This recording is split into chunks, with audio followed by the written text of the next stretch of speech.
Hello friends, हमेशा की तरह आप लोगों को मेरे यूट्यूब चैनल आवर ड्रीम्स पर आज भी स्वागत है। दोस्तों, आज मैं आप लोगों के सामने एक सवाल रखना चाहता हूँ कि आखिर महाभारत का युद्ध क्यों हुआ था।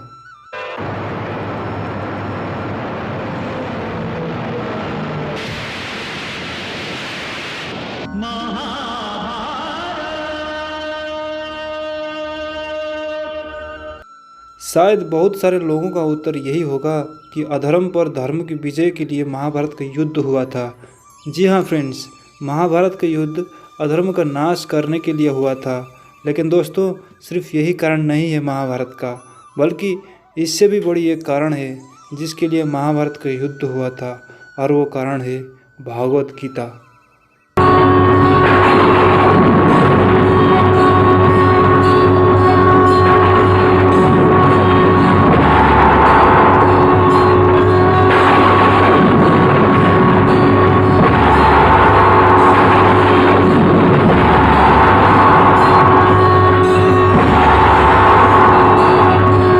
अगर कोई सोने से बनी हुई नेकलेस के बीच में एक हीरा जुड़ा हुआ हो तो उस नेकलेस को हम गोल्डन नेकलेस नहीं कहते, उस नेकलेस को हम डायमंड नेकलेस कहते हैं।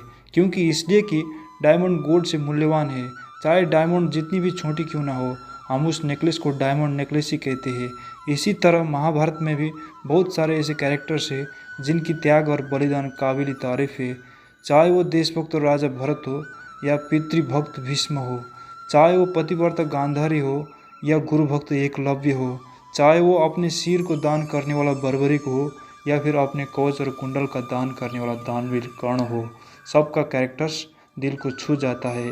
लेकिन पूरी महाभारत का डायमंड तो हम सिर्फ भगवत गीता को ही मान सकते हैं, क्योंकि वो ज्ञान जो श्री भगवान ने हमें और अर्जुन को दिया था, वो ज्ञान आज भी मानव जाति के कल्याण के लिए प्रयोग में आ रहा है।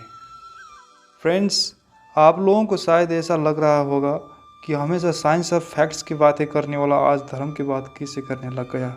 हाँ दोस्तों, मैं आज आप लोगों को भागवत गीता में छुपी हुई कुछ ऐसी साइंस की बात करने जा रहा हूँ जिसे आपको और हम सबको जानना चाहिए। जब आज के समय के विद्वानों ने भागवत गीता के बारे में अपने लैंग्वेज में अध्ययन किया, तब उन लोगों ने भागवत गीता के महानता के विषय में कहा हुआ कुछ कोट्स में आपके सामने रख रहा हूँ। When I read Bhagavad Gita and reflect about how God created this universe, everything else seems to be superfluous। यानी कि जब मैंने भगवत गीता की अध्ययन किया और ईश्वर ने यूनिवर्स का सृजन करने के विषय में जानकारी पाया, तो मुझे इस संसार में सब कुछ निरर्थक लगा। ये बात अल्बर्ट आइंस्टाइन जी ने कही थी। In order to approach a creation as sublime as Bhagavad Gita with full understanding, it is necessary to attune our soul to it। यानी कि भगवत गीता जैसी उदात्त सृष्टि तक पहुंचने के लिए हमारे आत्मा का पूर्ण बोध आवश्यक है। ये बात रुडोल्फ स्टेनर ने कही थी। जब महाभारत का युद्ध होने वाला था, तब अर्जुन बड़े ही दुविधा में थे कि यह युद्ध वो किस लिए कर रहे हैं। अगर पांडव के पक्ष युद्ध में विजय हो भी गया तो क्या होगा। अपने ही पितामह जिन्होंने उनका बचपन संभाला था, अपने ही गुरु जिन्होंने उन्हें धनुर्विद्या की शिक्षा दी थी, और अपने भाइयों के लाश से गुजरकर अगर वो युद्ध जीत भी गए तो उन्हें दुख और क्लेश के सिवाय कुछ भी नहीं मिलेगा। ऐसे ही समय पर अर्जुन को धर्म के राह पर चलने में और उन्हें सत्य का बोध करवाने हेतु भगवान श्री कृष्ण एक संगीत को जन्म देते हैं। उस संगीत को आज कलयुग में हम भागवत गीता के नाम से जानते हैं, जिसे सुनकर महाभारत के सबसे बड़े महानायक अर्जुन युद्ध के लिए तैयार हो गए थे। तो आइए दोस्तों, हम भगवत गीता में श्री कृष्ण द्वारा कही गई साइंस की बात को जानते हैं। 1. आत्मा की अमरता। भागवत गीता के अध्याय 2 श्लोक 22 पर लिखा है कि वासाम से जीर्णानि यथा व्यूहाय नवानि गृहवाति नरो प्राणी तथा शरीराणि व्यूहाय जीर्णा न्यान्यानि सम्याति नवानि देहि। जैसे मनुष्य पुराने वस्त्रों को त्याग कर दूसरे वस्त्र को ग्रहण करता है, वैसे ही जीवात्मा पुराने शरीरों को त्याग कर दूसरे नए शरीरों को प्राप्त होता है। ये बात श्री भगवान ने अर्जुन को कही थी। अब साइंस की बात करें। फर्स्ट लॉ ऑफ थर्मोडायनामिक्स में यह कहा गया है कि energy cannot be reduced nor can be created, it can be transformed from one form to another. हम लोग एनर्जी को ना तो बना सकते हैं ना ही विनाश कर सकते हैं, बल्कि एनर्जी को एक फॉर्म से दूसरे फॉर्म में चेंज कर सकते हैं। आज साइंटिफिक रिसर्च में ये बात बताया गया है कि जब कोई इंसान मरने वाला होता है तब उसके ब्रेन में से एनर्जी निकलकर आसपास के वातावरण में चली जाती है। जो बात साइंस ने आज कही है वो बात श्री कृष्ण ने 5154 वर्ष पूर्व ही कह दी थी। 2. Artificial life.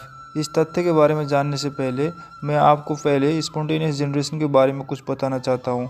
स्पॉन्टेनियस जनरेशन का मतलब अगर कोई लिविंग ऑर्गेनिज्म कोई मैटर और नॉन लिविंग थिंग से पैदा की जा सकती है तो उस प्रोसेस को हम स्पॉन्टेनियस जनरेशन कहते हैं। और स्पॉन्टेनियस जनरेशन सिर्फ एक हाइपोथेसिस है। आज तक कोई भी वैज्ञानिक इस बात को साबित नहीं कर सका है कि कोई लिविंग लाइफ कोई मैटर से पैदा की जा सकती है। यहाँ तक कि एक फेमस साइंटिस्ट लुईस पास्चर ने तो ये भी कह दिया है कि स्पॉन्टेनियस जनरेशन जैसी कोई प्रक्रिया नहीं होती। हम किसी लिविंग ऑर्गेनिज्म को क्रिएट करने के लिए लिविंग ऑर्गेनिज्म को ही मदद लेनी पड़ेगी। और भगवद गीता में भी श्री भगवान ने कहा है अहम बीजा प्रदापिता, मतलब संसार का कोई भी लाइफ दूसरे लाइफ का उपज होता है। 3. मेडिटेशन।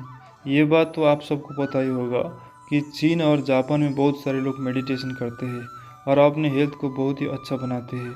आज साइंस ने भी प्रूव किया है कि अगर कोई व्यक्ति दिन के कुछ समय मेडिटेशन करता है तो उसके स्वास्थ्य में बहुत ही सकारात्मक परिवर्तन होता है, जैसे कि स्ट्रेस का कम होना, कंसंट्रेशन पावर ज़्यादा होना, लोअर ब्लड प्रेशर, एंजाइटी और डिप्रेशन जैसे मानसिक बीमारियों का लक्षण कम होना। साइंस ने यह बात तो हाल में ही प्रूव किया है, लेकिन भगवान श्री कृष्ण ने मेडिटेशन और इसके बेनिफिट्स की बात 5154 वर्ष पूर्व ही कह दिया था। आज जो चाइनीज और जापानीज लोग मेडिटेशन को अपना बताते हैं वो बात तो हमारी संस्कृति में बहुत ही पहले से ही था।